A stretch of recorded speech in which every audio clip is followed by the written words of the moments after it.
لیکن سر اگر ہم یہاں پر دیکھیں نا، ہمارے ہاں جو اہل سنت والجماعت کی جو ہم بر صغیر پہ دیکھتے، باہر نہیں نکلتے فی الحال، تو یہاں پر جو حنفی فقہ ہے اور اس کے اندر ہمارے پاس 2 اسکول بن گئے بعد میں عقیدے کی کچھ چیزوں کے، بریلوی، ان دونوں کے ہاں تصوف موجود ہے۔ اب بلکہ بریلوی تو جملہ حقوق اپنے نام پہ رکھنے کے قائل ہے، ٹھیک ہے ٹھیک، لیکن ہم یہ دیکھتے ہیں نا، تو اب ہم یہ پڑھتے ہیں، جب یہ آپ کی کتاب یہ چیزیں پڑھتے تو ہمیں تو لگتا ہے جو تصوف کو پڑھنے والا یا تصوف پہ عمل کرنے والا وہ بڑا رقیق القلب، رحم دل، انسانیت کا ہمدرد، محبت سے وہ بھرا ہوا ہوگا، لیکن ہم یہ ان دونوں کے ہاں جو مظاہر دیکھتے ہیں، اور اگر ہم تیسرے طرف بھی جائیں تو وہاں پر بھی آپ کو یہی نظر ہے۔ تو یہ جو شدت ہے ان کے ہاں، تو مارنا، کسی کی جان لینا اب جو فضیلت کا کام ہوگی نا، تو یہ کیا ہے؟ تصوف نے ان کا کچھ نہیں بگاڑا یا انہوں نے تصوف کو ٹھیک سے نہیں لیا؟ میں آپ سے یہ پوچھوں کہ جب ہم تصوف کے اندر یہ جو 2 لفظ استعمال کرتے ہیں، احوال اور مقامات، تو اس کو آپ اگر تھوڑا سا آسان لفظوں میں، آسان بھاشے میں ہمیں سمجھائے تو۔ سر یہ ہمارا ایک ضمنی سوال ہے، جیسے آپ نے ابھی فرمایا کہ جن کتابوں میں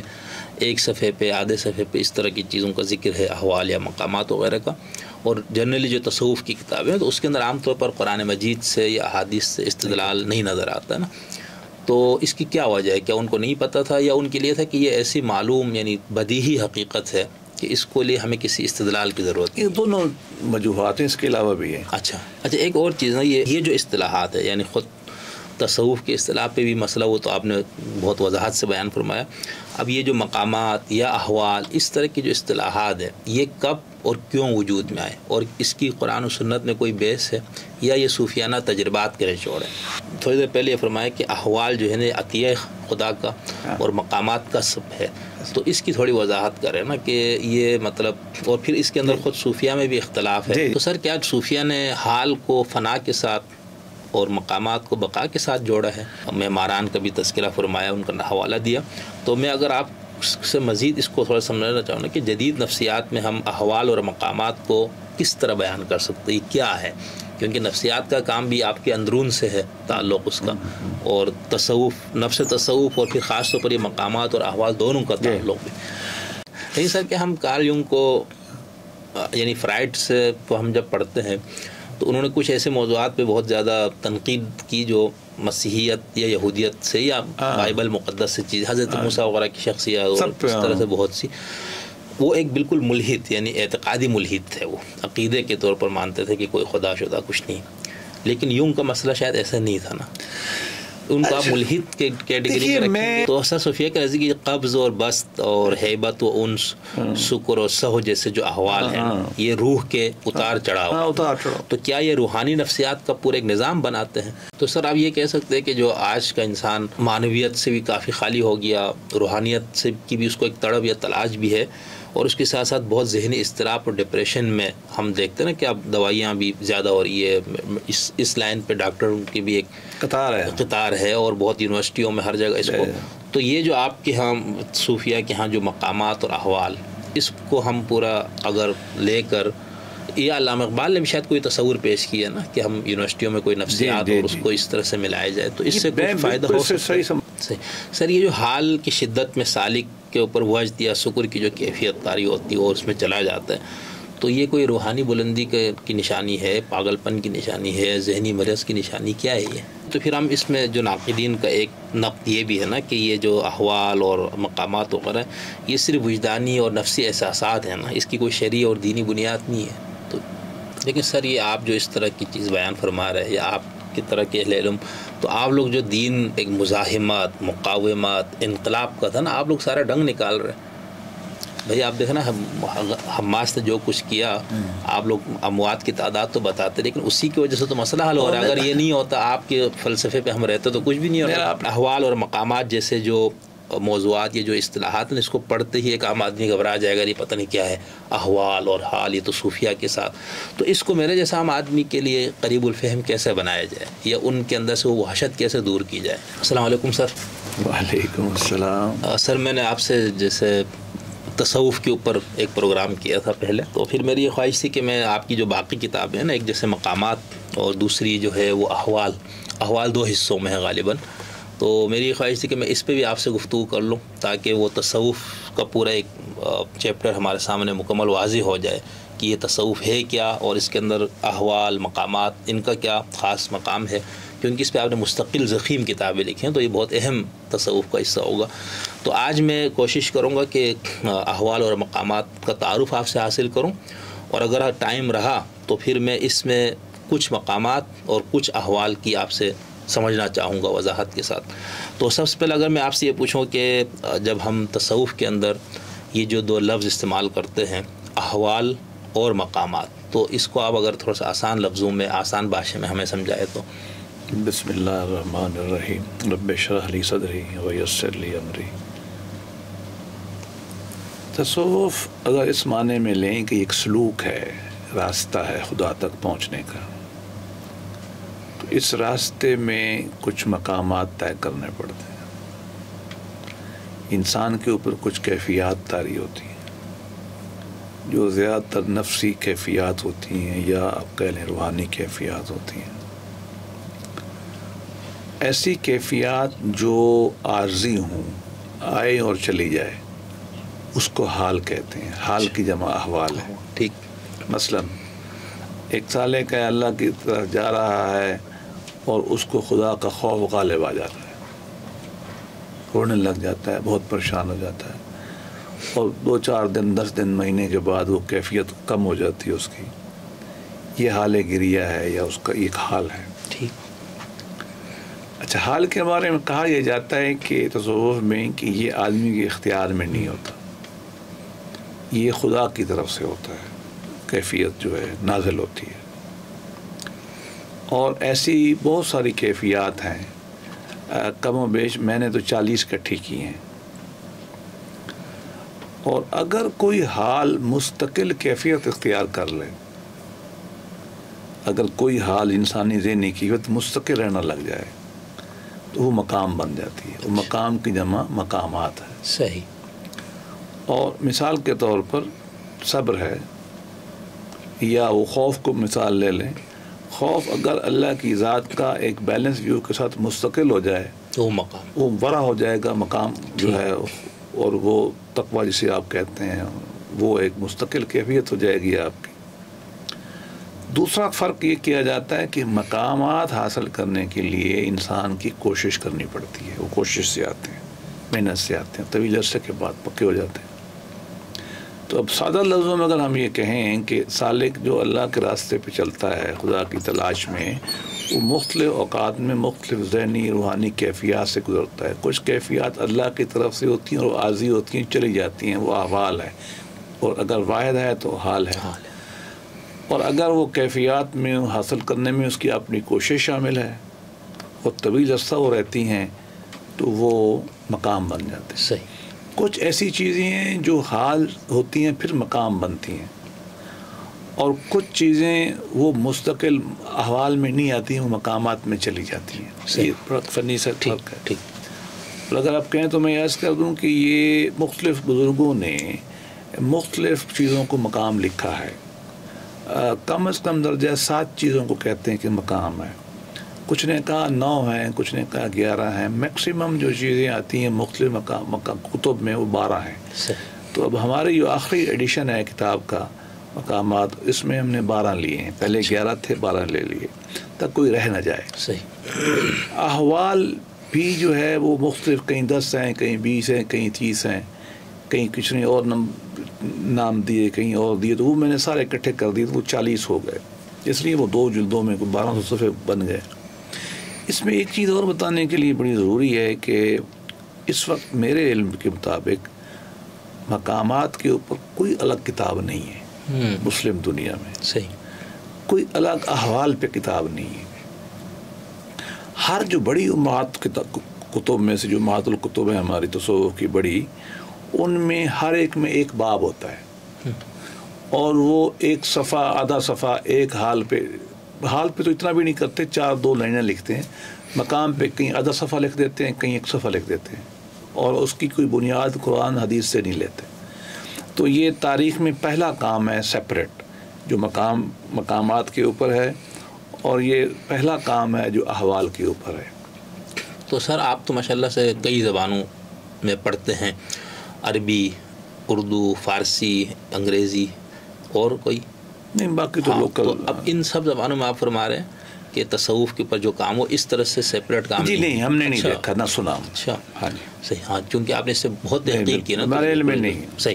اچھا ایک اور چیز جو ہے نا، یہ جو اگرچہ یہ ابواب کتابوں میں ہیں، ٹھیک ہے، وہ چھوٹے چھوٹے، صحیح مستقل مثلاً کتاب 12 جو احوال میں نے 12 مقامات دیے نا، یہ 8 پیجوں میں سارے کے سارے آ جائیں گے۔ کشیریہ میں اگر آپ چلے جائیں، ایوان احیاء العلوم میں دیکھ لیں، خاص اس میں بھی وہ مل جائیں گے۔ صحیح۔ قوت القلوب میں تھوڑے میرے خیال میں 15 صفحے مل جائیں گے، لیکن یہ تو 600 صفحے بنے۔ اس کی وجہ یہ ہے کہ ہم نے ان کو پہلے ہر مقام کو پہلے قرآن مجید کی آیات لی، مثلا مقام توبہ پہلا ہوتا تصوف میں، ہم نے قرآن مجید کی آیات لی، چونکہ میرا مقصد یہ ہے کہ تصوف کو قرآن و حدیث کی بنیاد پہ کھڑا کیا جائے۔ جب احادیث پہلے آیات مبارکہ آ جائیں گی نا توبہ پہ، تو اس سے ایک پیراڈائم بن جائے گا، ایک فریم ورک بن جائے گا۔ پھر اس کے مطابق احادیث میں لاتا ہوں، احادیث کے بعد میں کلاسیکل صوفیاء کے اقوال لاتا ہوں، وہ کیسے دیکھتے ہیں، اور پھر کوئی اکیڈمک ڈبیٹ ہے، کوئی قسمیں اس حال کی یا کوئی وغیرہ وغیرہ۔ اس کے بعد پھر میں اس کو آپریشنلائز کرنے کے لیے کلاسیکل واقعات لاتا ہوں، احادیث سے یا قرآن مجید سے یا صوفیاء کی بڑی کتب سے، جو کسی کہانیوں سے ہٹ کے ذرا کوئی اتھینٹک نیچر کی ہوں۔ تو یہ ان کا ایک فارمیٹ ہوتا ہے، تاکہ ایک تو یہ ہے کہ احوال جو بھی مقام یا حال ہے اس کے اوپر جو کلاسیکل بزرگوں نے لکھا ہے وہ بھی آ جائے، لیکن شرط یہ ہے کہ اس سے پہلے قرآن حدیث کی بنیاد بنا دی ہے، اس پہ کھڑا ہو۔ یہ اصل میں ایک طرح کے تجزیے سا کام اس طرح یہ بنتا ہے۔ سر یہ ہمارا ایک ضمنی سوال ہے، جیسے آپ نے ابھی فرمایا کہ جن کتابوں میں ایک صفحے پہ آدھے صفحے پہ اس طرح کی چیزوں کا ذکر ہے، احوال یا مقامات وغیرہ کا، اور جنرلی جو تصوف کی کتابیں ہیں تو اس کے اندر عام طور پر قرآن مجید سے یا احادیث سے استدلال نہیں نظر آتا ہے نا، تو اس کی کیا وجہ ہے؟ کیا ان کو نہیں پتہ تھا، یا ان کے لیے تھا کہ یہ ایسی معلوم یعنی بدیہی حقیقت ہے کہ اس کو لیے ہمیں کسی استدلال کی ضرورت ہے؟ یہ دونوں وجوہات ہیں، اس کے علاوہ بھی ہیں۔ اچھا، پہلی بات تو ہے کہ اگر ایک عمومی کتاب ہوگی جیسے کہ میری حدیث دل ہے، تو اس میں آپ کو مقامات وغیرہ پہ ایک چیپٹر ہی لانا پڑے گا، اور بہت سارے مسائل ہیں نا، تو اس وجہ سے انہوں نے اس میں مختصر ذکر کیا، کسی نے الگ کام کیا نہیں ہے۔ صحیح، شاید مجھے وجہ نہیں سمجھ آئی کیوں نہیں کیا۔ پھر یہ ہے کہ علماء کی کتابیں ہیں اور یہ بڑے سب صاحب علم تھے، لہذا وہ پرزیوم کرتے ہیں کہ ان کے جو قاری بھی ہیں ان کو بھی اس بات کا پتہ ہے۔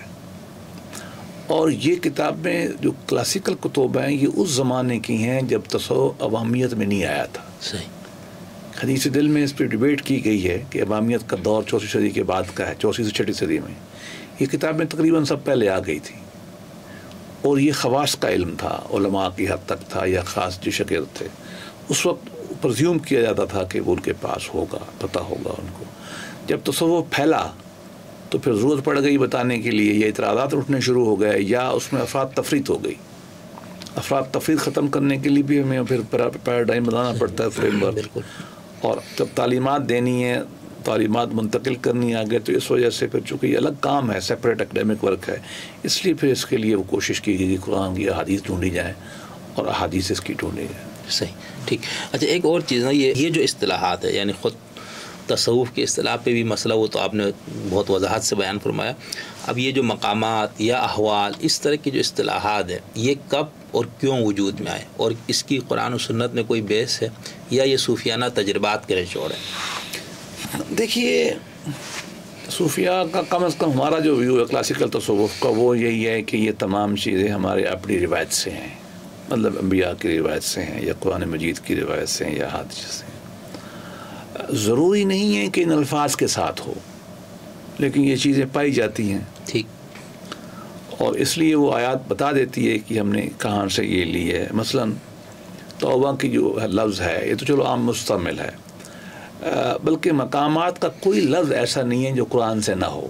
مثلا ورع ہے، زہد ہے، شکر ہے، صبر ہے، رضا ہے، صبر ہے، ذکر ہے، اخلاص ہے، وہ تو آپ کو وہاں سے مل جاتے ہیں سارے کے سارے۔ ٹھیک، احوال میں کچھ آپ کو ملتے ہیں، کچھ نہیں ملتے، وہ ذاتی طور پر انسان کی نفسی کیفیات ہیں، علم نفسیات کے مطابق۔ سادہ انسان ایک نفسی چیز ہے، صحیح، تو اس کو کوشش کی گئی ہے کہ اسلامی تناظر میں اس کی نفسیات کو کنٹرول کرنے یا اس کو انرچ کرنے یا اس کو ڈسپلن کرنے کے لیے، تو یقیناً اس میں کچھ ایسی نئی اصطلاحات آ گئی ہیں۔ لیکن یہ جو اعتراض کیا جاتا ہے یہ عام طور پر بالکل ہی ایک مجھے بعض اوقات لگتا ہے، میں سخت لفظ استعمال نہیں کرنا چاہتا، نہیں کرے آپ صاحب، بچگانا سا لگتا ہے. مثلا اب مجھے بتائیے، ہم پڑھاتے ہیں علم تفسیر، یہ لفظ کہاں ہے قرآن مجید؟ نہ حدیث میں. لفظ تفسیر ہے، یہ علم تفسیر تو نہیں، علم القرآن بھی نہیں ہے. علم الحدیث پڑھاتے ہیں، وہ بھی نہیں ہے. تو اس طرح کی باتیں تو بچگانا باتیں ہیں نا. یہ علم الحدیث کی ساری اصطلاحات نہیں ہے نا، آپ دیکھ لیں. کہاں سے آ گئی ہیں؟ وہ ہم نے بنائی نہیں ساری. علم جب آگے بڑھتے ہیں ایسے ہی ہوتا ہے. اسلامی ایک بہت بڑی روایت تھی، اس کے بہت حصے بنے ہیں. جن علماء نے قرآن مجید پہ کام کیا، علوم القرآن لکھا، تو انہوں نے بے پناہ حجوتی کی تکان دیکھ لیں، وہاں آپ کو بے پناہ اصطلاحیں ملیں گی جو نہ قرآن شریف میں نہ حدیث میں. آپ کو علم و کلام، خاص طور پہ علم و کلام پڑھ لیں، ماتریدی کو لیں گے، اشری کو لیں گے، ایک آیات ایک بھی آپ کو کانسیپٹ نہیں ملے گا، سارا گریک فلسفے سے آئے گا. اسی طریقے سے آپ کسی بھی چیز کو لے لیں. تو یہ تو بچوں سی بات ہے نا. بات یہ ہے کہ اصول کہاں سے ہے، یہ زیادہ امپورٹنٹ ہے. اصول زیادہ ہے. بلکہ ہم نے تو کوشش کی ہے کہ ہم اصطلاحات زیادہ تر وہی استعمال کریں جو قرآن مجید یا حدیث سے آئی ہیں. لیکن یہ کہنا کہ ہر چیز قرآن مجید سے ملے گی، ہر چیز حدیث سے ملے گی، ایسا ممکن نہیں ہے. وہ ایک عمومی ہدایت کی کتب ہے، ان میں چیزوں کی ڈیٹیل ممکن نہیں ہے. اگر آپ ڈیٹیل کریں گے تو اس سے مسائل پیدا ہوں گے، انسان کا علمی سفر رک جائے گا. نہیں سر، آپ سے تو یہ سوال اس لیے بنتا ہے نا کہ آپ کا تو پورا جو پیراڈائم آپ نے اپنے رکھا، اور جس انداز پہ آپ نے یہ ساری کتابیں، اس میں آپ کا سب سے زیادہ اصرار یہ ہے کہ میں نے قرآن اور سنت کے مطابق بالکل کیا. لیکن اس کی شرح تو ہم کر سکتے ہیں نا. شرح میں بہت ساری اصطلاحات آ جاتی ہیں علمی نفسیاتی، تو اس میں کوئی مسقبات میں نہیں سمجھتا.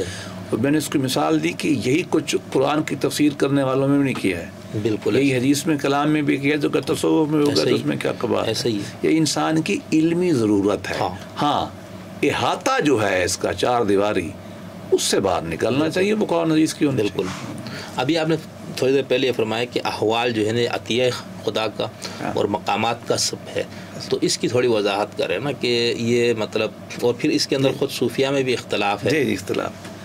دیکھیے پہلی بات تو یہ ہے کہ بعض معاملات میں لوگ یہ کہتے ہیں کہ احوال ہے، حال ہے، یہ مقام نہیں ہے. یہ ہے مسئلہ صدر نفسی کیفیات ہے نا، یہ کوئی منصوص تو نہیں ہے نا. صحیح.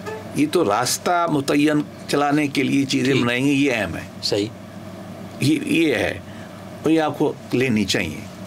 اور اس راستے میں انسان کے اوپر اپنے پس منظر کی وجہ سے، تربیت کی وجہ سے عجیب و غریب کیفیات بدلتی ہیں. کسی پہ آپ دیکھیں گے نا، کچھ صوفی ملیں گے ہر وقت ہنستے رہیں گے، وہ اللہ کی رحمت پہ ان پہ غلبہ ہو جاتا ہے. کچھ روتے رہتے ہیں، گریہ کریں گے. وہ ان کی سائیکولوجیکل کانسٹیٹیوشن ایسی ہے، ان کی نفسی ساخت ایسی ہے، روتے رہتے ہیں. ان پہ گریہ کا حال غالب ہے. اچھا، کچھ امید پہ غالب ہے ہمارے جیسے، کچھ خوف پہ غالب ہے. تو یہ شخصی ہے. صحیح. اسی طریقے سے اس کی کلاسیفیکیشن بھی شخصی ہے. اچھا. بعض صوفیاء نے کہا کہ ہمارے نزدیک کے 5 مقام ہیں، بعض نے کہا 12 ہیں، بعض نے کہا احوال 4 ہیں. کبھی لسٹ دیتے نہیں، کبھی دے دیتے ہیں.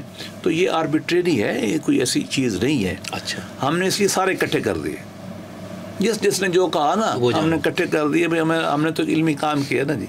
لیکن آپ دیکھیں کہ ایک نفسیات کا، ریلیجیس سائیکالوجی کا یہ بہت بڑا کام ہے، بہت، کہ آپ سما احوال کو کریں. کہ ہم نے جو فرائڈ کو یا یونگ کو پڑھا، یا ایڈلر وغیرہ کو، یا ولیم جیمس کو، تو ان میں آپ کو اتنی ورائٹی نہیں ملتی ذہنی کیفیات کی جتنی ہمارے صوفیاء کے ہاں ملتی ہے. تو ایک بات بالکل صحیح ہے کہ تعداد میں بھی اختلاف ہے، کہ کیا یہ مقام ہے، یہ حال ہے، اس میں بھی اختلاف ہے. اور فرق اس طرح میں پھر واضح کرتا ہوں کہ یہ کہ یہ کوشش ہے کہ انسان ہے وہ اللہ کے راستے میں چلا ہوا ہے. کچھ مستقل آ کے بیٹھ جاتے ہیں صوفیاء کے پاس، 10 سال 20 سال لگاتے تھے، اب تو نہیں لگاتے تھے. ان کی یہ کیفیات جلدی ان پہ طاری ہو جاتی ہیں. کچھ ہم جیسے ہیں سارا دن وہ کام کرتے ہیں، رات کو تھوڑا یہ کام کر لیتے ہیں، ان پہ ذرا لیٹ آتی ہیں.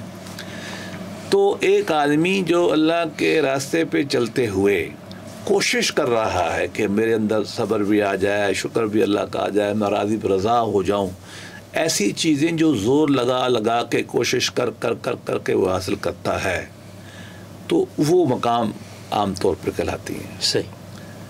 اور کچھ چیزیں آپ کے اختیار میں نہیں ہیں, آپ کی بیٹھے بیٹھے کیفیت طاری ہو جاتی ہے, آپ پہ چلی جاتی ہے, ان کو وہ حال کہتے ہیں. صحیح. اچھا, اس کی ایک ولگر مثال یہ ہے, جب قوالی ہو رہی ہوتی ہے تو کوئی شعر کوئی پڑھتا ہے نا, تو ایک سننے والے پہ ایک جلد سی کیفیت طاری ہو جاتی ہے کچھ عرصے کے لیے, وہ کچھ صبح چلی جاتی ہے. اس کی کلاسیکل مثال ہندوستان میں حضرت قطب الدین بختیار کاکی کی ہے. اچھا. ساگر ہوش کے آئے تھے, ملتان آئے, ملتان سے وہاں چلے گئے. حضرت معین الدین چشتی کے خیال میں خلیفہ تھے, قوالی بہت سنتے تھے, اور ایک دن قوال گا رہے تھے تو شیخ احمد جام رحمۃ اللہ علیہ کا انہوں نے وہ کلام گایا, کشتگان خنجر تسلیم را, کشتگان خنجر تسلیم را, جو اللہ کی تسلیم و رضا کے خنجر سے ذبح ہو گئے. اب حضرت پہ حال چڑھ گیا, وہ ایکٹیسی میں وجد میں چلے گئے. اب ان کے جو اسٹوڈنٹ بیٹھے تھے قریبی آپ جیسے جو خواص تھے, انہوں نے قوالوں سے کہا کہ اس مصرے کو ریپیٹ کرتے رہو, اس کو ختم نہیں کرنا, چونکہ خاص ذہنی اسٹیٹ میں نا مطلب جو بھی اس کا آپ نام لے لیں, اب تو اس پہ بڑی کتابیں لکھی گئی ہیں اس مسئلے کو, آلٹر اسٹیٹ آف کانشسنس کہتے ہیں نا اس کو ماڈرن نفسیات میں. تو اس میں وہ چلے گئے. اب وہ قوال جو تھے وہ ریپیٹ کرتے تھے, انہوں نے کہا دوسرا مصرع نہیں پڑھنا, ریپیٹ کرتے گئے, ریپیٹ کرتے گئے. اب ساگر کتنا ریپیٹ کرتے, کھانا کھانا ہے, واش روم جانا ہے, انسان ہے. کچھ وقت گزرا, تھک گئے تو انہوں نے دوسرا مصرع پڑھ دیا.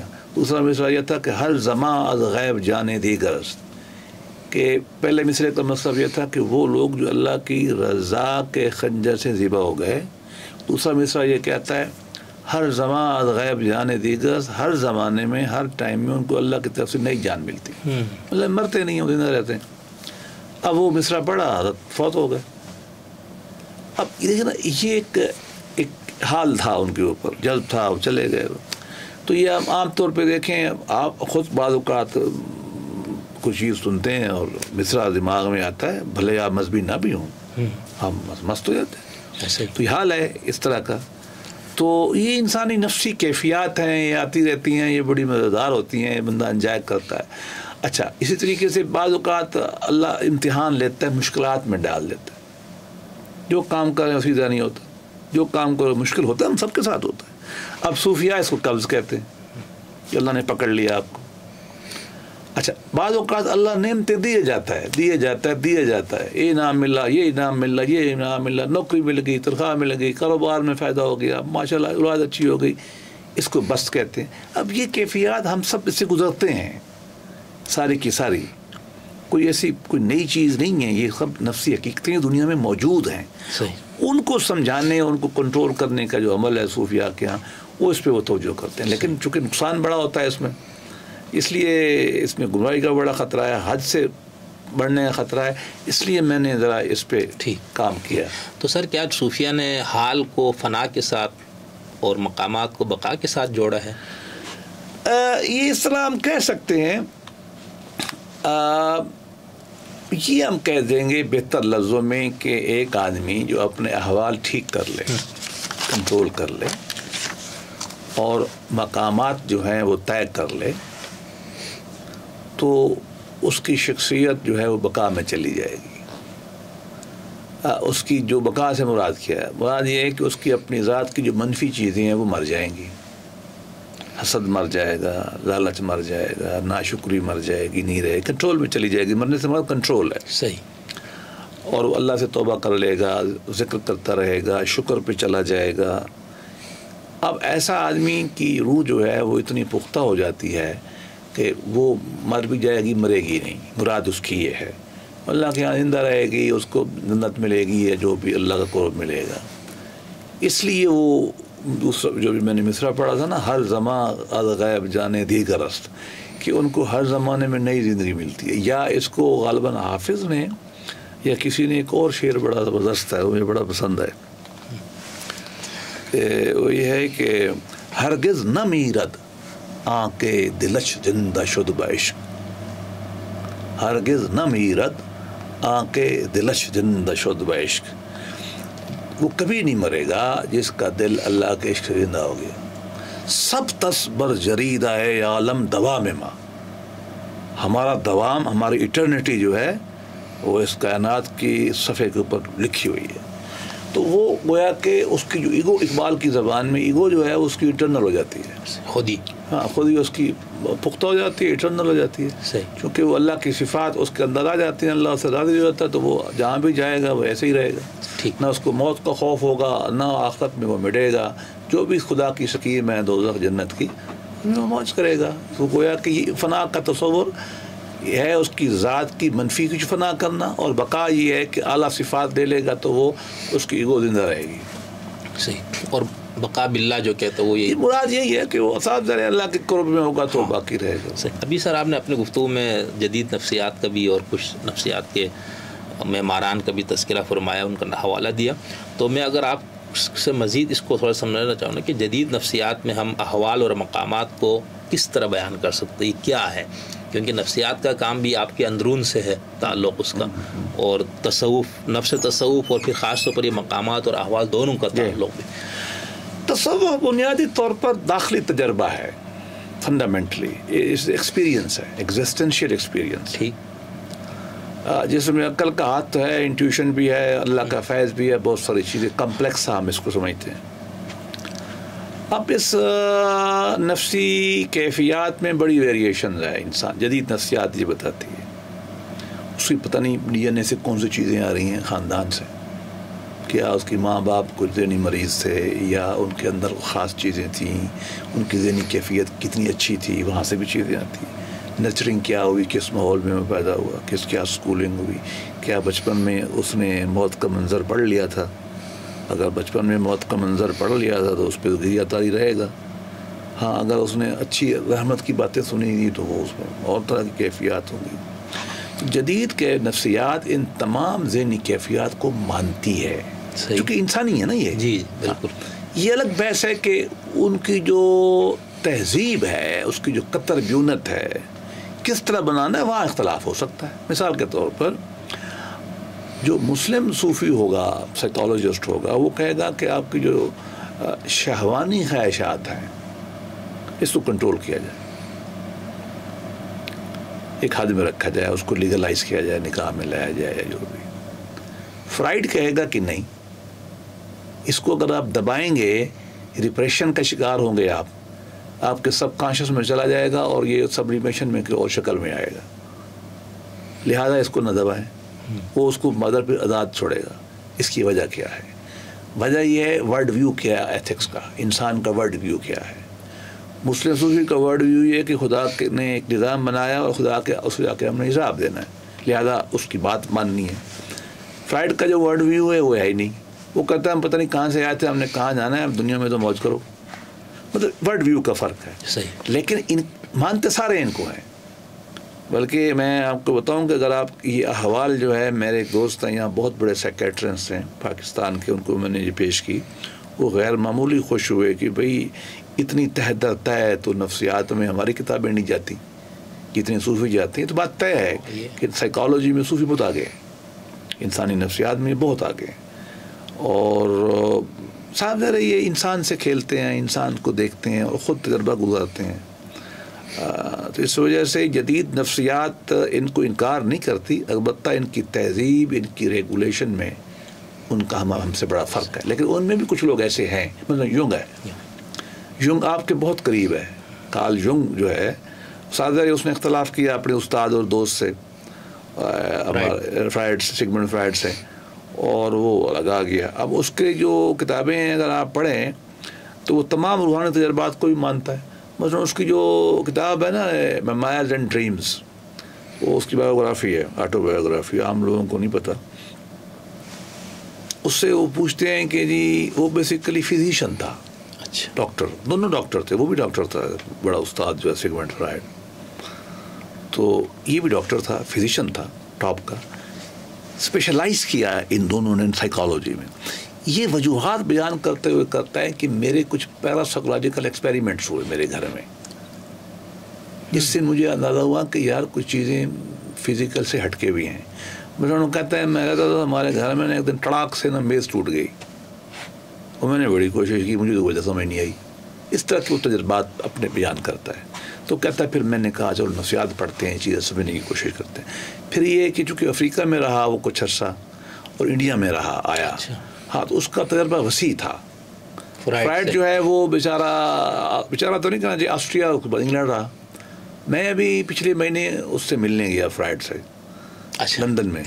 اس کا گھر دیکھا, وہ جو بیڈ ہے نا کاؤچ جہاں لوگوں کو لٹا کے نا تصویر بھی ڈالی تھی, ہاں جو لٹا کے لوگوں کو تجربے کرتا تھا, تو وہ میں نے جا کے اس سے ملاقات کی, اس کی باتیں تو دیکھی میں نے جا کے. مکالمہ بھی کیا کچھ؟ جی وہ تو میرا تعلق تو سب سے ہے نا, میں تو ملتا رہتا ہوں عالم ارواح میں بھی, اور جب میں جاتا ہوں تو صاف ظاہر ہے آپ دوبارہ ان کی چیزوں کو پڑھتے ہیں, ان سے ایک سارٹ آف انر ڈائلاگ تو ہوتا ہے, فزیکل ڈائلاگ نہ بھی ہو, ہم تو وہ بھی بعض اوقات کر لیتے ہیں, لیکن کہنا خطرے سے خالی نہیں ہے. لیکن یقیناً جو ہے آپ کو وہاں جاتے ہیں تو ان کی چیزیں ذہن میں آتی ہیں نا, آپ پڑھتے ہیں, دیکھتے ہیں, تجربہ ہوتا ہے, ان کی فزیکل سیٹنگ دیکھتے ہیں. بہت امیر آدمی تھا, انتہائی خوبصورت گھر ہے اس کا, پیچھے لان ہے, گھر بڑا شاندار ہے, برتن بڑے بڑی نوابوں کی زندگی گزارتا تھا. پتہ چلتا ہے نا جی غربت نہیں تھی. آپ کو پتہ عمارت کے اور مسائل ہیں, غربت کے اور مسائل ہیں, آپ اندازہ لگا سکتے ہیں, ہم بھی لگاتے ہیں. یہ مسائل تو اثر انداز تو ہوتے ہیں نا ان نفسیات پہ, بارہ یہ شغل لگا رہتا ہے. نہیں سر کہ ہم کارل یونگ کو یعنی فرائڈ سے کو ہم جب پڑھتے ہیں تو انہوں نے کچھ ایسے موضوعات پہ بہت زیادہ تنقید کی جو مسیحیت یا یہودیت سے یا بائبل مقدس سے چیز, حضرت موسیٰ وغیرہ کی شخصیت اور اس طرح سے بہت سی. وہ ایک بالکل ملحد یعنی اعتقادی ملحد تھے, وہ عقیدے کے طور پر مانتے تھے کہ کوئی خدا شدہ کچھ نہیں. لیکن یونگ کا مسئلہ شاید ایسا نہیں تھا نا, ان کو آپ ملحد کے کیٹیگری میں. میں تو سیگمنڈ فرائڈ کے اس پہلو سے واقف نہیں ہوں. میرا اپنا خیال ہے کہ وہ جیوش کلچر پہ چلتا تھا. اچھا. اور آپ کو حیرانی ہوگی کہ وہ جیوش کے محلے میں رہتا تھا. ہیمسٹیڈ جو ہے جہاں یہ رہتا تھا فنچلے کے آگے, یہ سب جیوز تھے, آج بھی جیوز رہتے. کلچر تو جوش تھا, وہ جب وہاں سے آیا تو جوش کے ساتھ ہی رہا. ٹھیک ہے وہ ایک پائنیئر تھا اور اس طرح کا مذہبی نہیں تھا, لیکن میں شاید زیادہ اس سے زیادہ نہیں جانتا, میں کوئی فتوی رائے نہیں دے سکتا, لیکن میں اس کو کلچر جیو ضرور کہوں. لیکن انہوں نے جو اس طرح سے چیزوں کو دیکھا وہ الگ بحث ہے, وہ تو کرسچن نے بھی کیا. اب اگر اس طرح کا جیوش نہ ہوتا نا تو ہٹلر سے ڈر کے نکلتا بھی نہ. وہ خاندانی پیدائشی تو نہیں وہ تھے, لیکن وہ عملاً بھی کچھ ایسا ہوگا, ورنہ تو جو بالکل ہی سیکولر قسم کے یوتھ ہے نا اس کو کچھ نہیں کہتا تھا وہ ہٹلر. اچھا. نہ کچھ نہیں کہتا. یہ جو ہے نا, اس سے ایک سوال کیا گیا انٹرویو میں نے اس کی ویڈیو دیکھی یونگ کی, کہ آپ خدا پہ بلیو کرتے ہیں کہ نہیں. اچھا. وہ بڑا ایمبیویلنٹ سا جواب ہے اس کا, which I could not decipher. تو میرا اپنا خیال یہ ہے کہ دونوں ڈیسٹک ضرور تھے. مطلب یہ ہے کہ دیکھیں نا, خدا کو مذہب کو ماننے کے کئی طریقے ہیں نا. ایک یہ ہوتا ہے کہ آپ خدا کو مان لیتے ہیں, کوئی چیز بس ٹھیک ہے. میرا خیال میں دونوں اس طرح کے تھے. اچھا. ہاں, لیکن وہ زیادہ ریبل تھا فرائڈ جو ہے, تو اس نے رگڑ دی ہر شے کو, اور یہ ذرا محتاط تھا, یا اس کا تجربہ وسیع تھا. تجربہ وسیع تھا اس کا, میں بھی ماننے اس سے بہت فرق پڑتا ہے. نہیں بہت تجربہ بہت وسیع تھا اس کا. ہاں جی. تو اس وجہ سے میرا خیال ہے کہ دونوں, میں کہہ سکتا ہوں یقین کے ساتھ کہ دونوں خدا کے وجود کو یہ مانتے تھے. لیکن وہ حضرت الوجود والا خدا, مطلب ڈیسٹک, مطلب فلسفے میں کائنات میں جاری وسائل, ہاں بس اس طرح کا. ہاں بالکل. اسپائنوزا اور یہ سارا جو ماڈل. لیکن ہمیں یوں نظر آتا ہے جیسے فرائڈ کا تھوڑا سا مذہب اور اس سے متعلقہ چیزوں پہ معاندانہ رویہ نظر آتا ہے, جبکہ یونگ کا بالکل اس طرح نہیں نظر آتا. وہ بالکل ایک ریسرچر کے طور پر چیزوں کو دیکھ رہے, جہاں اس کو لگے ٹھیک اس طرح وہ اس کو بہت تہذیب کے ساتھ بیان بھی کرتا ہے, اور اس کی ایسا لگتا ہے جیسے حمایت بھی کرتا ہے. جی, بلکہ اس کے بہت سارے تجربات جو ہیں وہ آپ سوائے مذہب کے بیان نہیں کر سکتے. اس کی کتاب آپ پڑھیں جو اس سے ذاتی تجربات ہیں نا, جی, تو وہ آپ مذہب کے بغیر ایکسپلین نہیں کر سکتے. لہذا وہ سمپیتھیٹک ہے ریلیجن کے. دیکھیے نا, میں اور بات کرتا ہوں, ولیم جیمز ہے, نان ریلیجیس تھا. ریلیجیس سائیکالوجی میں دنیا کی سب سے بڑی اتھارٹی شمار ہوتا. بات یہ ہے کہ مذہب از دیئر, وہ موجود ہے, اس کی لوگوں کے آرچ ٹائپس بھی ہیں, لوگوں کے عقائد بھی ہیں, ان کی روح کے اندر اترا ہوا ہے, ان کے ڈی این اے میں آ رہا ہے. آپ اختلاف کر لیں اس سے, ہم نہ مانیں اس کو, آپ اس کو وہمہ مان لیں, لیکن آپ اسے اگنور تو نہیں کر سکتے. جب بھی انسان کی آپ ایکسپلینیشن کریں گے، کوئی بھی کرے گا، اس کو آنا پڑے. تو وہ کچھ ریبل ہیں، کچھ ذرا مطلب اس کو اور معنی میں لے لیتے ہیں، کچھ ذرا ٹیم ہو جاتے ہیں، وہ ذرا ہولسٹک سا ویو لے لیتے ہیں. لیکن شاید یہ ہماری کتابوں سے ہٹ جائے گا. لیکن میں اس وجہ سے زیادہ اپنے آپ کو یونگ کے قریب تر سمجھتا ہوں، یا ولیم اس کے جیمس کے قریب تر سمجھتا ہوں. ہاں، اگرچہ میں بہت معترف ہوں اس کے پائنرنگ ورک کا، یہ جو اس نے کیا ہے فرائڈ نے، لیکن تحلیل نفسی کے بابا کوئی شک نہیں ہے. لیکن آپ کو حیرانی کی بات ہوگی، دیکھیے اس کی سب سے تحلیل نفسی کی بڑی کتاب تو ڈریمز ہے نا، خواب. ایگزیکٹلی یہی ویو ابن سیرین کا ہے. اچھا بھائی ابن سیرین جو ہے وہ خوابوں کی تعبیر کی کتاب آپ کو ہر بک سٹور پہ مل جاتی ہے، بلکہ بس اسٹینڈ پہ مل جاتی ہے، گاؤں کے بھی. بالکل ٹھیک ہے نا. خوابوں کی تعبیر وہ کیا علامات ہی تو ہے نا. آپ نے سانپ دیکھا تو یہ ہے، آپ نے صبر دیکھا، یہ علامات ہی ہے نا، سمبولک انٹرپریٹیشن ہی ہے نا. تو یہ بھی سمبولک ہی کرتا ہے. گویا کہ دونوں اس مسئلے میں اکٹھے کھڑے ہیں. وہ کتاب اس سے 12 سال پہلے کی، لیکن مسلمانوں نے ڈیولپ نہیں کیا، کوئی صوفیہ نے تھوڑا بہت کیا، بلکہ کتابیں لکھی گئی ہیں. یہ الگ موضوع بن جائے گا. یہ ہمیں دھوکہ دیا جاتا ہے. ان پڑھ لوگ کہتے ہیں کہ یہ پہلا آدمی ڈریم پہ کام کیا. بھائی میں بتا سکتا ہوں، روزبان باقلی کی پوری کتاب ہے ڈریم پہ، کشف الاسرار کے نام سے، انگریزی ترجمہ ہو چکی ہے، جن کی تفسیر بھی ہے. جی، روزبان باقلی مرشد تھے نجم الدین کبریٰ کے، اور نجم الدین کبریٰ کی اپنی کتاب ہے خوابوں پہ، باقاعدہ کتاب ہے. روزبان باقلی تو شیراز میں دفن ہے نا. میں زیارت کرنے گیا، ان سے میں نے حال چال پوچھا جا کر. اچھا. انہوں نے مجھے روحانی اپنی کتاب پیش کی انگریزی زبان میں، کشف الاسرار، امریکہ سے چھپی ہے. اچھا. 2 دفعہ کی ان کے مزار پہ. صحیح. اور آپ یقین کریں، روزبان باقلی جو ہے وہ کمال کا انسان تھا. اس کی 2 کتابیں بڑی، شتیات نفسی کیفیت ہے نا، اس کی انہوں نے شرح لکھی ہے پوری. سب سے پہلی شرح شتیات کی روزبان باقلی کی ہے. وہ سائیکولوجیکل انٹرپریٹیشن کی اس نے. اور خوابوں کی کشف الاسرار پوری ڈریم انہوں نے بیان کی اپنے سارے کے سارے. اور ان کے شاگردوں نے بھی یہ کیا. بہت بڑا علمی کام ہے. مگر ہم تو آگے پھر گئے نہیں نا. اس کو لے لیتے، اس کو پڑھتے، سسٹمٹائز کرتے، اصول نکالتے. تو فرائڈ سے بہت پہلے. لیکن بہرحال بڑا کام ہے. میں نیگیشن نہیں کر رہا اس کی. پائنرنگ کام ہے ویسٹرن ورلڈ میں. ٹھیک. لیکن یہ ٹریسز تو آپ کو وہاں سے بھی مل جائیں. صحیح. بہت اچھا. اچھا سر، جب ہم یہ صوفیہ کے نزدیک کبھی الگ آپ اس پہ پروگرام یہ خواب اور اس سے متعلقہ چیزوں پر یہ جدید نفسیات، یہ بہت اہم موضوع ہے. میرے اپنے اس پہ ویوز ہیں. ہاں. اچھا. ان سب سے الگ ہیں، کبھی بیان کریں گے. چلے ٹھیک ہے، بہت اچھا ہوگا. تو سر، صوفیہ کے نزدیک قبض اور بست اور ہیبت و انس، شکر اور سہو جیسے جو احوال ہیں، یہ روح کے اتار چڑھاؤ. تو کیا یہ روحانی نفسیات کا پورا ایک نظام بناتے ہیں؟ بالکل بناتے. دیکھیں، یہ کیفیات تو انسانی ہیں، یہ ہر ایک پہ آتی ہیں.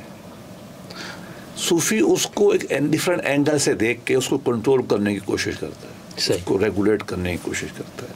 مطلب کوئی نئی چیز نہیں ہے ایسی. آپ کوئی ایک مثال لے لیں، مثلا آپ لے لیں کہ قبض اور بست. پہلے بھی میں نے عرض کیا، ہم میں سے بہت سارے لوگ ایسے، ایک اصطلاح انڈیا میں استعمال ہوتی ہے، اقرب لگا ہوا ہے. وہ کیا ہوتی ہے؟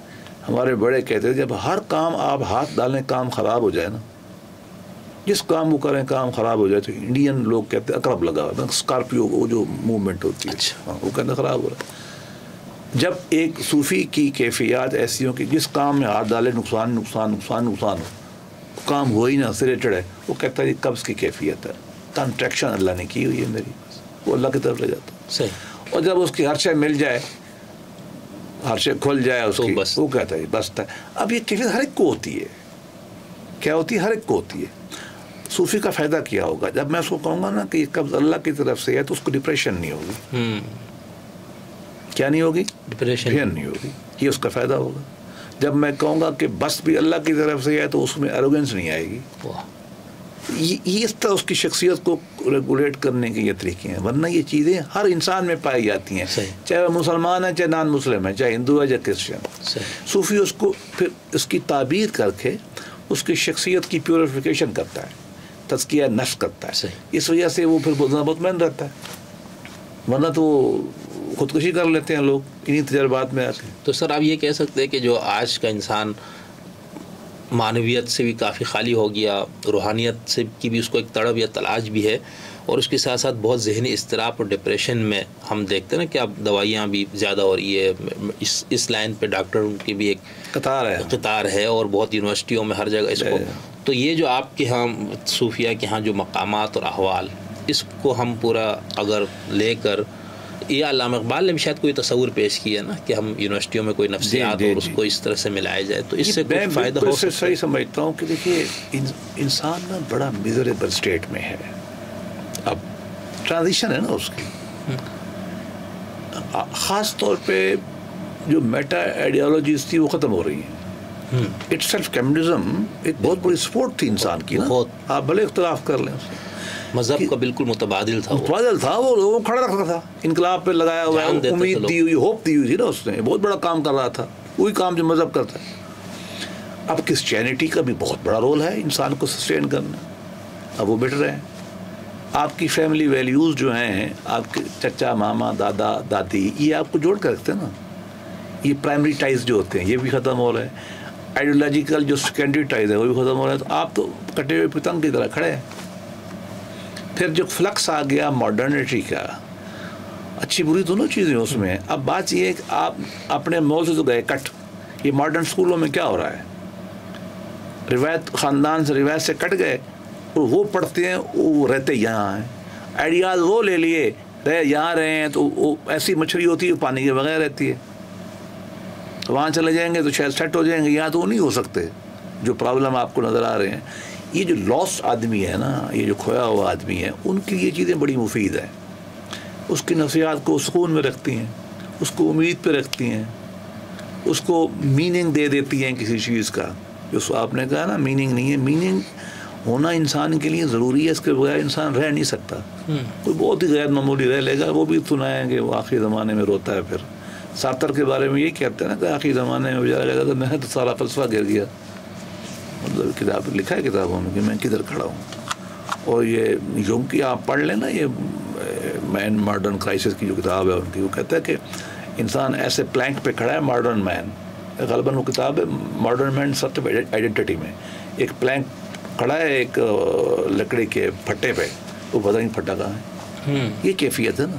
تو یہ جو نفسی ٹریٹمنٹ ہے اس کے لیے بہت ضروری ہے. یہ الگ بحث ہے کہ کرتے کرتے ہمارے صوفی بھی نیم پاگل ہو جاتے ہیں. وہ ایک خاص میں نے اصطلاح ڈیولپ کی ہے نفسیات میں، اسپرچل لونیسی، روحانی پاگل پن. یہاں بھی جب ان چیزوں کو آپ صحیح نہیں کرتے، آپ میں بھی ایک روحانی پاگل پال آ جاتا ہے. لہٰذا اس لیے استاد کا ہونا ضروری. تو یہ تو انسان کے لیے بہت مفید چیز. اس لیے آپ دیکھ لیں کہ آرگنائز مذہب دنیا سے مٹ رہا ہے، صوفیزم بڑھ رہا ہے، ایک طرح سے اس کے مظاہر بڑھ رہے ہیں. صحیح. اگرچہ وہ جو اس طرح سے ولگرائز ہو رہی ہیں قوالیاں، وہ ہم اس کے حق میں نہیں ہیں، لیکن آپ دیکھ لیں کہ لوگ جھومتے تو ہیں اس پہ. کیوں؟ دے فیل اٹریکشن. ہم یہ سمجھتے ہیں کہ ہم نے اس لیے یہ کوشش کی کہ یہ چیزیں سادہ زبان میں نجید آدمی کی اصطلاح میں لوگوں کو پیش کر دی جائے، تاکہ لوگوں کو ایک اپنی ذات میں مقصد نظر آئے اور وہ اپنی ذات کی اصلاح کر سکے، اور یہ دوائیوں سے بچ جائے اور ایک دوسرے کو مارنے سے بچ جائے اور شدت سے بچ جائے. صحیح. سر، یہ جو حال کی شدت میں سالک کے اوپر وجد یا شکر کی جو کیفیت طاری ہوتی ہے اور اس میں چلا جاتا ہے، تو یہ کوئی روحانی بلندی کی نشانی ہے، پاگل پن کی نشانی ہے، ذہنی مرض کی نشانی، کیا ہے یہ؟ دو اصطلاحیں آپ نے استعمال کی، ان کو کھولنا ضروری ہے، صحو اور سکر. صحیح. تصوف کے دو مکتبہ فکر ہیں. کچھ ایسے لوگ ہیں جو سکر میں رہتے ہیں، سکر مین وجد، کیفیات میں رہتے ہیں، اسٹیٹ آف انٹاکسیکیشن میں رہتے ہیں، ایکٹسی میں رہتے ہیں. میرے طرف لفظ ایکٹسی ہے اس کی. صحیح. ان کے امام باعث بستامی ہیں، یہ اصحاب سکر کہلاتے ہیں.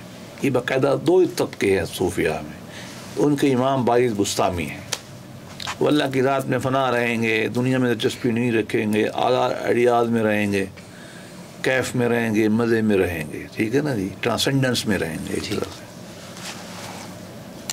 اور دوسرا طبقہ جو ہے وہ کہتے ہیں نہیں بھی ہوش میں رہنا چاہیے، سوبر رہنا چاہیے. صحیح. صحو میں رہنا. صحو میں. ان کے امام جنید بغدادی ہیں. وہ کہیں گے شرح بھی رات رکھنی ہے ہم نے، شرح کا تابعانہ ہمارے ساتھ رہے گا. وہ ایک روایت آ گئی. اب یہ روایت بیسیکلی آپ کی ذاتی کیفیات پہ ڈیپینڈ کرتا ہے. بعض لوگ ہوتے ایسے ہیں جو سحر میں ہوش میں رہتے ہیں، وہ مستی میں جانا نہیں چاہتے. ان کی وکیل کیسے مستی میں جائے گا؟ سائنسدان کیسے مستی میں جائے گا؟ اس نے کام نہیں کرنا، بزنس مین کیسے جائے گا؟ لیکن جو عالم ہے، جو فارغ بیٹھا، جو میوزیشین ہے، جو آرٹسٹ ہے، جو اس کی شخصیت ہے، وہ تو جا سکتی ہے وجہ سے، صحیح بیٹھا رہے گا، کام کرتا رہے گا، اس کو آپ کیسے روک سکتے ہیں؟ تو یہ شخصیات ہیں لوگوں کی، مختلف شخصیات، دو طرح کی فنڈامنٹل شخصیات جب اس روحانی سفر میں جاتے ہیں تو بعض اصحاب صاف کہلاتے ہیں اور بعض اصحاب شکل کہلاتے ہیں. تو یہ انسانی مسئلہ ہے، اور وہ جب ان سے ملتا ہے تو انہوں نے اپنی کیفیات بنا لی. صحیح نتھنگ نہیں. تو یہ روحانی بلندی وغیرہ نہیں، یقیناً دونوں میں ہے، اس میں کوئی مسئلہ نہیں ہے. دیکھیے نا، جنید بھی امام ہے ہمارے اور بایزید بھی امام ہے، وہ دونوں اپنے موضوع کے امام ہیں نا. لیکن چلے ہم اگر اس کو اسلامی روایت سے نکل کے دیکھتے ہیں، جی، سیکولر لوگوں کے اوپر بھی ان میں بھی آپ کو یہ مل جائے دیگر مذاہب کے، تو وہ کیا ہے؟ ان میں بھی یہ ملے گا آپ کو. بعض لوگوں کو جو اپنے کام میں مست ہوں گے، نہ دائیں دیکھیں گے نہ بائیں دیکھیں گے، وہ مجلس میں بیٹھے ہوئے ہیں. اور کچھ لوگ ایسے ہوں گے کہ نہیں، وہ ہوش میں رہیں گے. یہ نفسی کیفیات ہیں. صحیح. اور ہمارے یہاں تصوف میں ان کو یہ لفظ دے دیا گیا ہے، اور ہم ان کے بین مین رہنا چاہتے ہیں. میں نے اس لیے اپنی کتاب حدیث دل میں لکھا ہے کہ یہ ہماری جو روایت ہے بطریق بایزید اور جنید ہے، کہ ہم دونوں کو درمیان میں رکھنا چاہتے ہیں، ایک بلینڈ چاہتے ہیں. بالکل آپ ٹرانسینڈنس میں نہ چلے جائیں، ماورا نہ ہو جائیں، چونکہ دنیا میں رہنا ہے. صحیح. اور آپ بالکل لیگلسٹک اور قانونی شرعی نہ ہو جائیں، کیونکہ جو جذب و کیف ہے اس کی بھی اپنی اہمیت ہے. تو آپ یہ فرما رہے ہیں، آپ کی بات سے تو مجھے یہ سمجھ میں آیا نا کہ یہ احوال، مقامات، یہ اتنے بھاری بھرکم اصطلاحات اور اس پہ اتنی ڈبیٹ بحث ہیں، تو اس کا تعلق پھر صرف کیا کہنا چاہیے متخصص صوفیہ سے نہیں ہے، تو ایک عام آدمی کے ساتھ بھی اس کا تعلق، اور بلکہ مذہب سے ماورا لوگوں کے ساتھ بھی. نہیں، میں تو بار بار لفظ انسانی استعمال کر رہا ہوں، میں انسانی نفسی کیفیات کہہ رہا ہوں. اس کی جو تعبیر ہم مسلمان صوفی کرتے ہیں ان کے لیے یہ اصطلاحات ہیں. اور یہی انسانی کیفیات جو ہے اگر یونگین ٹریڈیشن میں ہوگا تو ہو سکتا ہے وہ ان کا کچھ نام لے لے گا، کچھ اور نام لے لے گا. اس میں تو مطلب ایکٹسی وہ بھی لفظ لے گا، ہم وجہ لے لیں گے. وہ کہے گا، مطلب وہ کہے گا کہ آپ ہائپوکانڈریا کہے گا، وہ کہ آپ کو بیماریوں کا خوف پڑ گیا. فوبیا کہے گا، آپ ڈرنے لگ گئے. اب ہمارے یہاں ہم کہیں گے کہ یہ خوف کی کیفیت ہے، وہ فوبیا کہہ لے گا. تو بعض اوقات شیڈز کا فرق ہو سکتا ہے، چیزوں کا فرق ہو سکتا ہے، لیکن کیفیات تو نفسی ہے، انسانی ہے. اور صوفی اپنی ایک تعبیر کرتا ہے. کیوں تعبیر کرتا ہے؟ کہ وہ کا پیراڈائم خدا کا ہے اور مارل ہے اس کا. نہیں، تو اس کا پھر روحانی ارتقاء، خدا سے قرب سے کیا تعلق ہے؟ اگر ایک آدمی ایک ذہنی کیفیت میں ہے اور اس کو خدا کے حساب سے وہ تعبیر کرتا ہے تو خدا سے وہ تعلق ڈیولپ ہو جائے گا. اور اگر اس کرتا ہی چلا جائے گا تو وہ خدا کے قریب ہو جائے گا. مثلا خدا کے حضور میں جانا چاہتا ہے، وہ چلا جائے گا. اور ایک آدمی اگر انہی چیزوں کی تعبیر کرتا ہے، انہی فطرت سے آئی ہیں، تو وہ خدا کی طرف نہیں جائے گا. نہیں، تو پھر ہم اس میں جو ناقدین کا ایک نقد یہ بھی ہے نا کہ یہ جو احوال اور مقامات وغیرہ یہ صرف وجدانی اور نفسی احساسات ہیں نا، اس کی کوئی شرعی اور دینی بنیاد نہیں ہے. تو مجھے تو بہرحال اس سے اتفاق نہیں ہے. اچھا، اگر تو انسان کا جو خدا ہے یا جو دین ہے وہ انسان کی نفسی کیفیات سے منسلک نہیں ہے تو بہتر ٹھیک ہے. اگر دین جو ہے وہ عقل سے، جبلت سے اور پیشن سے سب سے ڈیل کرتا ہے تو پھر یہ ہے. پرابلم یہ ہے نا کہ ہمارے مذہب کی تاکید تو کر دی گئی ہے نا دارالافتا میں، جس میں اس کی جبلت بھی ختم کر دی گئی ہے، اس کی نفسیات بھی ختم کر دی گئی ہے. تو پھر یقیناً نہیں ہے. عقل بھی شاید، عقل تو ویسے جس دن وہ آئے تھے وہ اس دن چھٹی پہ گئی ہوئی تھی. تو میرے بھائی، انسان کو انسان رہنے دو. انسان میں بنیادی جبلت ہے، پھر اس کا پیشن ہے، جذبہ، پھر اس میں عقل آتی ہے، اور پھر اس میں ماوریت یا روحانیت آپ کہہ لیں وہ ہوتی ہے. انسان سم ٹوٹل ہے ان چیزوں کا. ان کی تمام چیزوں کو آپ کو ایڈریس کرنا پڑے گا، تب جا کے ہارمونیس انٹرپریٹیشن آپ انسان کی ہولسٹک کریں گے.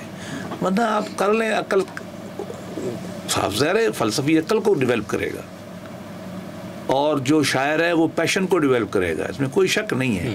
لیکن ختمہ نہیں ہو سکتا. صحیح. ان چار چیزوں کی ڈیفرنٹ کمبینیشنز ہوں گی. کوئی 50% آ گیا، کوئی 25 آ گیا، کوئی 75 آ کے یہی رہے گا. ہم یہ سمجھتے ہیں کہ ہم ان تمام چیزوں کو برابر حساب سے کمبائن کرنا چاہتے ہیں. کہ انسان کا عقل بھی نہ مارا جائے، جس ہم اس لیے علمی گفتگو کر رہے ہیں، حالانکہ صوفی عام طور پہ نہیں کرتے ہم، لیکن ہم چاہتے ہیں کہ پیشن بھی قائم رہے، شاعری بھی ہم پڑھیں، ہم سما بھی دیکھیں۔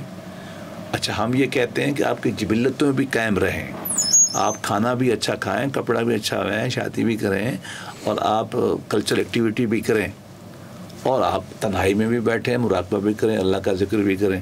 ہم تو اس لیے اس کی ہارمونیس شخصیت لے کے چلنا چاہتے ہیں۔ اگر کوئی کہتا ہے کہ نہیں میں نے عقل تو اسلام سے کوئی تعلق نہیں ہے، نقل سے ہے، تو ٹھیک ہے، مجھے اس سے اختلاف ہے۔ اگر وہ کہتا ہے کہ انسان صرف روحانی ہے، انسان مادی نہیں ہے، جذبات جبلت نہیں ہے، تو وہ شاید ٹھیک ہو۔ میں اس کو دین کی تفہیم کو صحیح نہیں سمجھتا۔ میں سمجھتا ہوں کہ انسان میں یہ چاروں چیزیں اور بھی کئی ہوں گی۔ انسان بہت کمپلیکس چیز ہے، اس کو انسان رہنے دو، اس کو نہ فرشتہ بناؤ نہ شیطان بناؤ۔ ہم نے یہ اس کو فرشتہ بنا دیا، وہ معیارات ہم طے کرتے ہیں جو پورے نہیں ہوتے۔ ہم ایسے بزرگوں کی قصے سناتے ہیں کہ جو جبریل سے بھی 2 قدم آگے لے جاتے ہیں، یہ غلط کام ہے یہ، اور پھر ہر وقت انسان کو برا سمجھتے ہیں، وہ کنڈیم کرتے رہتے ہیں، یہ بھی تو یہ ذہنیت کیوں پیدا ہوئی؟ یہ عام ذہنیت ہے ہماری، آپ کو کیا؟ میں تو سمجھتا ہوں کہ بہرحال مذہب کی غلط تعبیر ہے، یہ الگ موضوع ہے، اتحاد پہ جب آپ بحث کریں گے تو وہاں آئیے گا۔ مذہب کی غلط تعبیر ہے، اسلام کی یہ تعبیر غلط ہے، ہم نہیں سمجھتے۔ ہم سمجھتے ہیں کہ دین ایک ہولسٹک ویو لیتا ہے انسان کا، اس لیے میں جہاں فقہ کو لازم سمجھتا ہوں وہاں تصوف کو بھی لازم سمجھتا ہوں، وہاں میں کھیل کو بھی لازم سمجھتا ہوں، وہاں میں آرٹ کو، جمالیات کو بھی لازم سمجھتا ہوں، اتنا فقہ کو سمجھتا ہوں۔ واہ، میری تعبیر تو یہ ہے۔ بہت خوبصورت، یعنی آپ یہ فرما رہے ہیں کہ یہ سب انسان لازم ہے، ہاں۔ اور اگر آپ کسی ایک پہ ہی وہ نا یلحدون فی اسمائی ہی، جو ہم اس کے حق میں ایک طرف نہ نکل جائیں، وہ آپ کی اب نارمل شخصیت پیدا ہوگی۔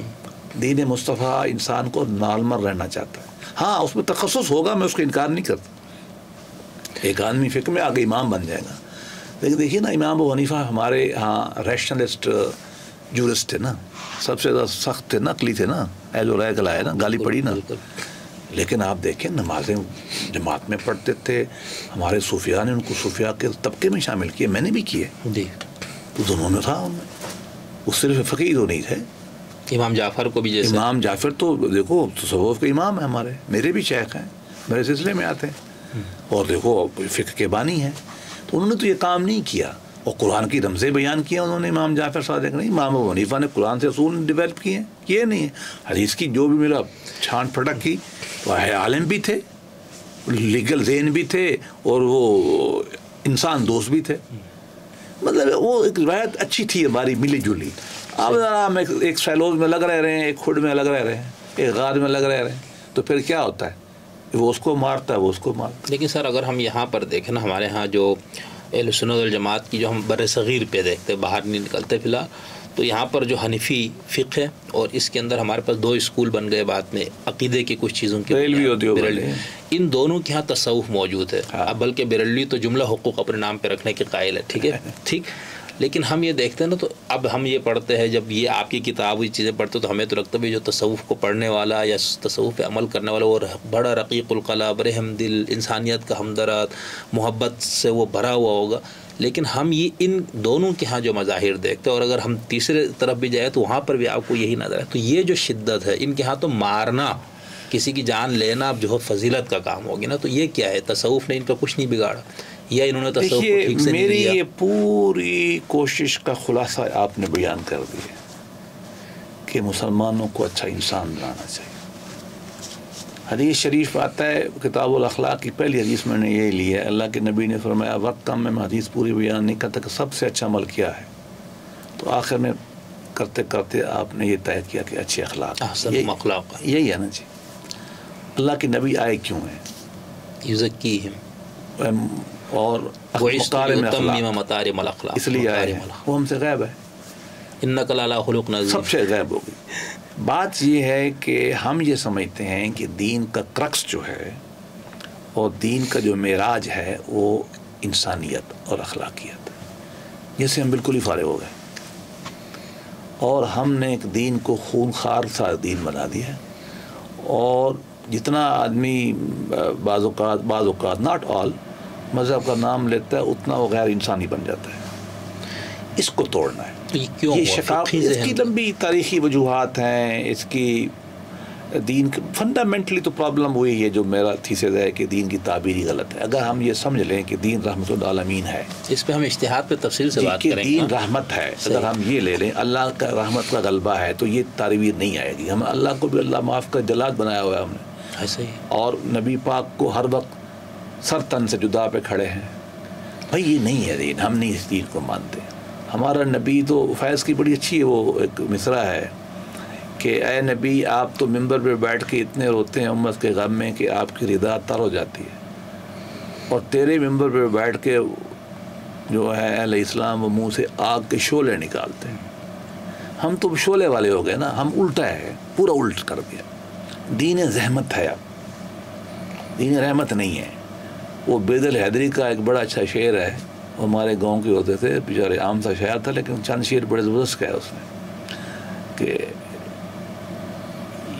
بیدل لباس زیست بڑا دیدہ زیب تھا. شاید یہ ہے کہ لباس زیست بڑا دیدہ زیب تھا, بیدل ہم نے اس کو الٹا پہن لیا. دین کو الٹا کر دیا. اب دیکھو نا, یسر کی جگہ اسر آ گیا. دین کا مقصود جو ہے نا وہ زندہ رہ کے غازی بننا ہے, شہادت نہیں ہے.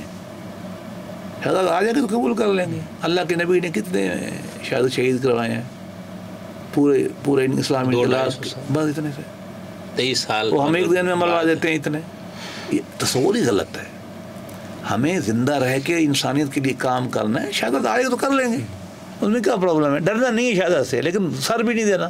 اب غزن میں جو آپ نے کیا ہے, آپ نے 60,000 70,000 بچہ عورتیں بوڑھے مروا دیے, تباہی کرا دیا آپ نے. اب یہ کوئی کام کرنے والا, ہمارا دین تو الٹ چکا سارے کا سارا. ہماری یہ کوشش یہ ہے کہ دین کا پرسپیکٹو بدلا جائے. اب دین پاور اورینٹڈ ہو چکا ہے. میں پاور پالیٹکس کے خلاف نہیں ہوں, میں خود اس کا حصہ ہوں, لیکن دین فنڈامنٹلی اخلاقیات انسانیت کا نام ہے. میں اس انسان کو بہتر مانوں گا, مسلمان بہتر مانوں گا جس کا اخلاق اچھی ہو.